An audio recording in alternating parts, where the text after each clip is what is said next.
Hello guys! Magandang gabi po sa ating lahat. Ito nga, naisipan ko nga magluto ng fried chicken. Nga guys, iminarinate ko nga ito sa kalamansi at asin. Yan naman ako galuto. Ang sarap ng ulam namin.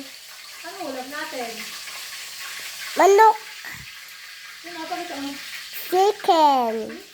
Sinubukan ko nga guys na hiwa-hiwain itong karning manok. Rado nga guys, ilutong-lutong nga ito.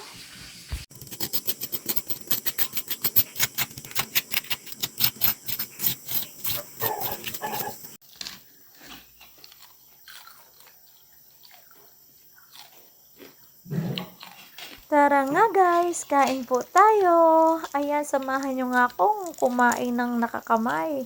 Siguradong mabubusog kayo. Mas magana din kumain kapag kasama mo ang iyong anak. Susubaybayan mo pa ang kanyang pagkain tuwing gabi. Mabubusog ba siya o hindi? Siyempre tayo mga nanay, gusto natin laging busog ang ating mga anak.